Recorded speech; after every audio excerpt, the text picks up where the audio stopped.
Калі бачыш, якія выдатныя будынкі людзі ўзводзілі ў даўніну, міжволі думаеш, што яны былі больш разумныя за нас. Архітэктура. Цэлыя краіны гавораць з намі менавіта на гэтай мове, і мы можам яе разумець. Азбука гігантаў на тэлеканале «Беларусь-3».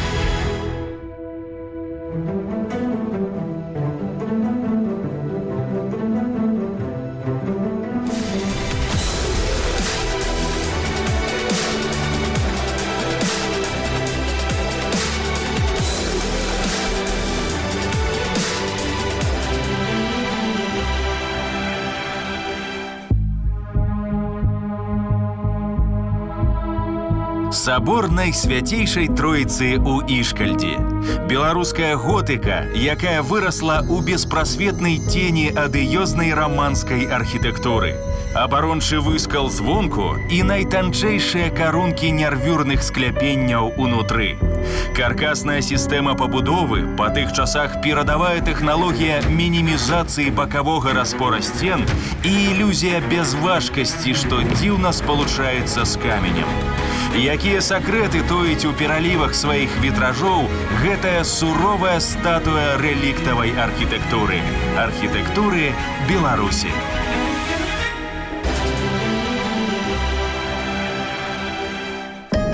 Існуе дзве розныя версіі паходжання Траецкага сабора. Па адной з іх, яшчэ ў 12 стагоддзі на гэтым месцы ўжо існавала паўразбураная мураваная царква, і рэшткі яе падмурка сталі асновай для новага храма.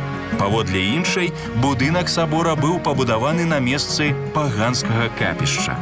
Сучасным гісторыкам гэтая версія падаецца найбольш праўдападобнай, так як узыходзіць да ідэалагічнай праграмы хрысціянскай царквы таго часу. Спецыфічны выбар месца абгрунтаваны неабходнасцю сцерці асацыяцыю гэтага кавалачка зямлі са старой рэлігіяй.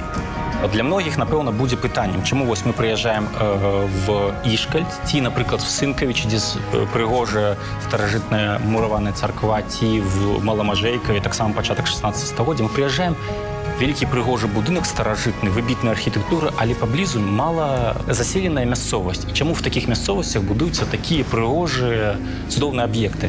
Насамрэч, гэтыя храмы былі своеасаблівымі акцэнтамі родавых сядзіб магнатаў, якія это будавалі. Для магнатаў у другой палове 15-го, пачатку 16 стагоддзя важней было спачатку збудаваць храм, які быў бы сімвалам рода і некропалем в будучым, а пазней яны ўжо займаліся сваімі сядзібамі. Насамрэч, калі параўнаць, мы першыя ў родавых сядзібах будаваліся насамрэч храмы, а замкі пачалі з'яўляцца ўжо з пачатку 16 стагоддзя пазней.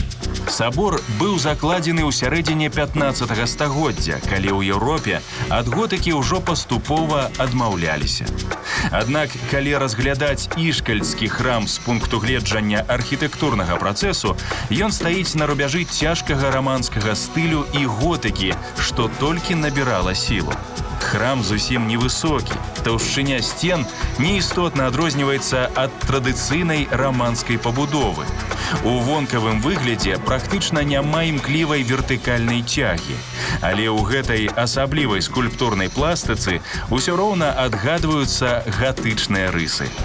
Гэта тлумачыцца тым, што ў архітэктуры Беларусі готыка наогул не прайшла першапачатковую стадыю развіцця, а была ўспрынятая толькі на позняй стадыі яе эвалюцыі. Асаблівасцю беларускай готыкі, безумоўна, з'яўляецца яе канфесійная разнастайнасць. Гэта не толькі каталіцкія храмы, пра якія сёння ідзе размова, але яшчэ існуе і праваслаўная готыка, надзвычай цікавая і сапраўды унікальная для еўрапейскай культуры. Храмы ў Сынкавічах, Маламажэйкаве, Супраслі, Мураванцы – гэта ўсё якраз прыкмета таго гатычнага стылю. Гатычны стыль у 14-15 стагоддзі не мог быць ужо ў чыстым выглядзе ніяк, таму што пачыналася эпоха адраджэння. І мы кажам, што да мясцовых аўтэнтычных візантыйскіх і ўсходнерускіх традыцый дамешвалася яшчэ і новая еўрапейская рэнесансная культура. І таму наша позняя готыка, яна фантастычна спалучае ўсе гэтыя рысы, чым яна, безумоўна, і вельмі прывабна. Траецкі сабор уяўляе сабой трохнефавую бяскупальную пабудову з адной пяціграннай апсідай, што моцна выступае. Па сваёй плошчы яна крыху саступае асноўнай частцы храма і з'яўляецца яе арганічным завяршэннем як у плане, так і ў аб'ёме. Яна размешчана ніжэй за асноўны масіў і мае ўласны дах. Гэта прынцып канструктыўна-прасторавага дзялення раманскіх базілік, гульня на візуальным эфекце зліцця элементаў. Аб'ём храма кампактны і лаканічны, завершаная высокім двухсхільным дахам.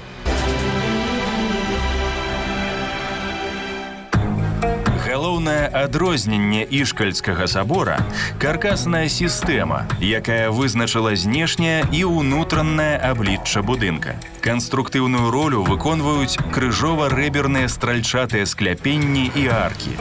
Структура будынка складаецца з проставугольных ячэек, абмежаваных 4 слупамі і 4 аркамі, якія разам з аркамі-нервюрамі утвараюць касцяк крыжовага скляпення.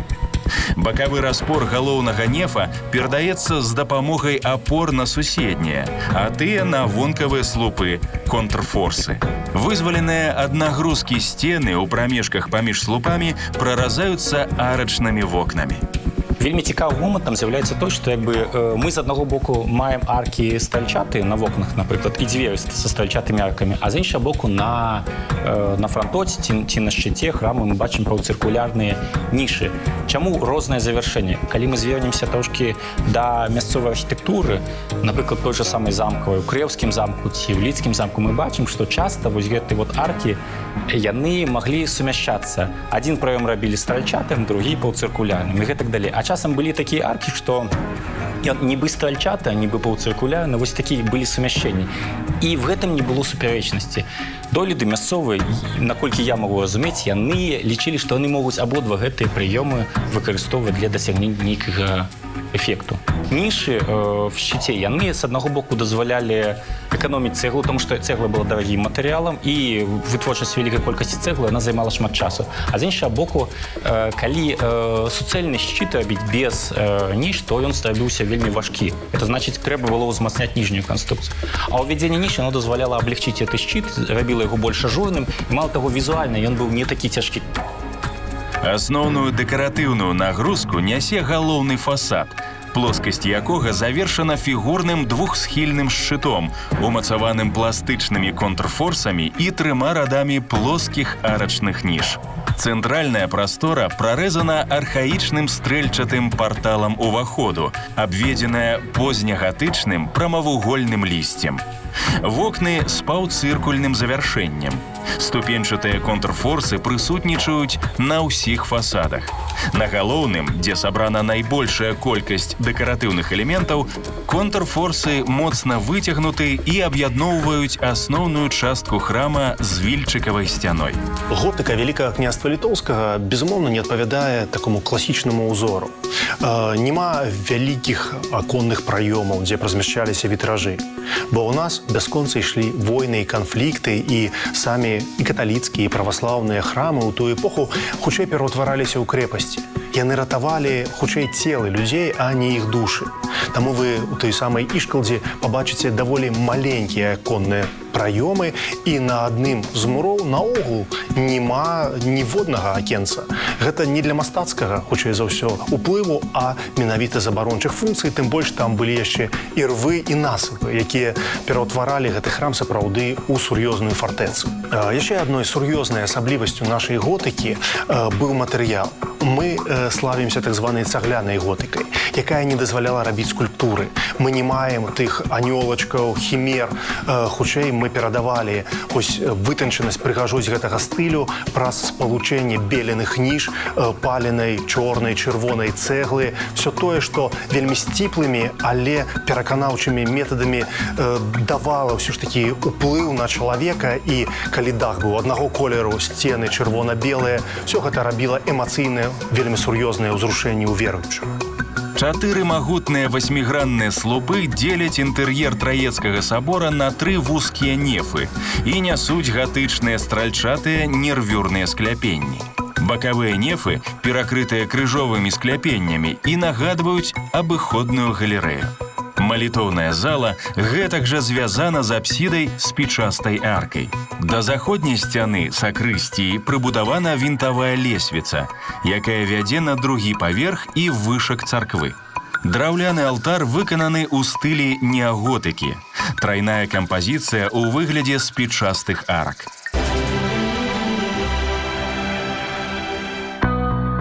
У раманскіх саборах і цэрквах звычайна выкарыстоўваліся цыліндрычныя скляпенні, якія абапіраліся на масіўныя тоўстыя сцены, што непазбежна прыводзіла да змяншэння аб'ёму будынка, а яшчэ больш на колькасць і памеры вокнаў.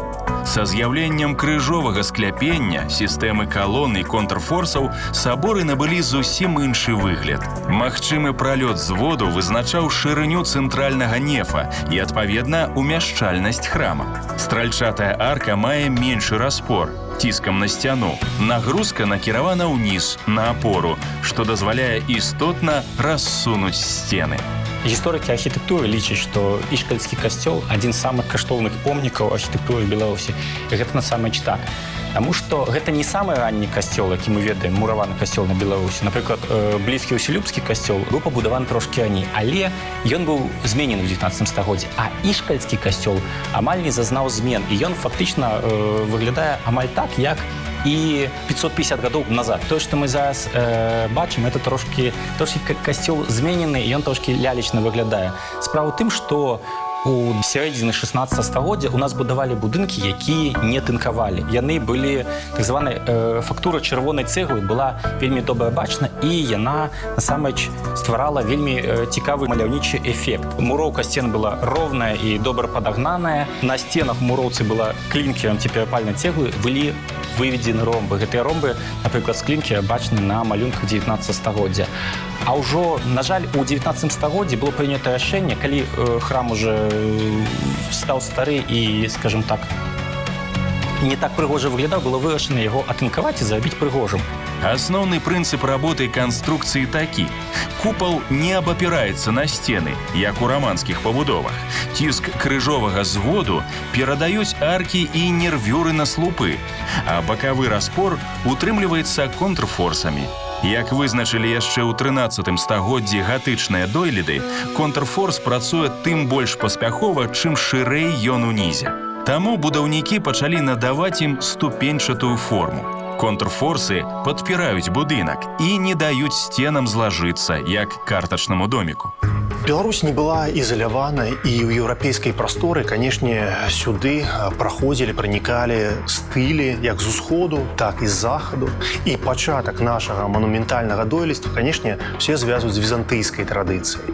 Але чым больш Візантыя трапляла ў крызіс і ў 15 стагоддзі наогул як дзяржава знікла, тым больш узмацняліся ўплывы захаду.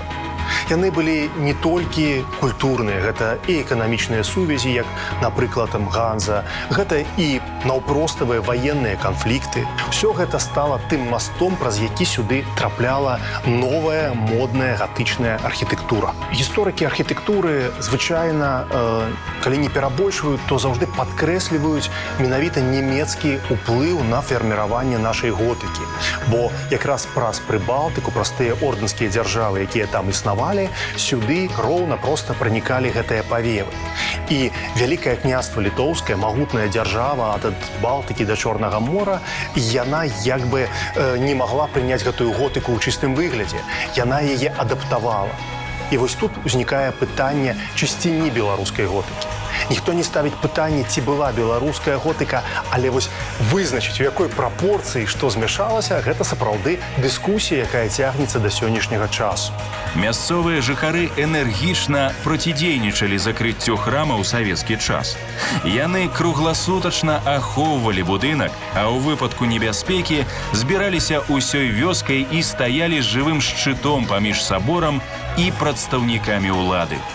У савецкі час будынак быў закінуты, а не выкарыстоўваўся пад гаспадарчыя патрэбы, таму інтэр'ер храма фактычна не пацярпеў.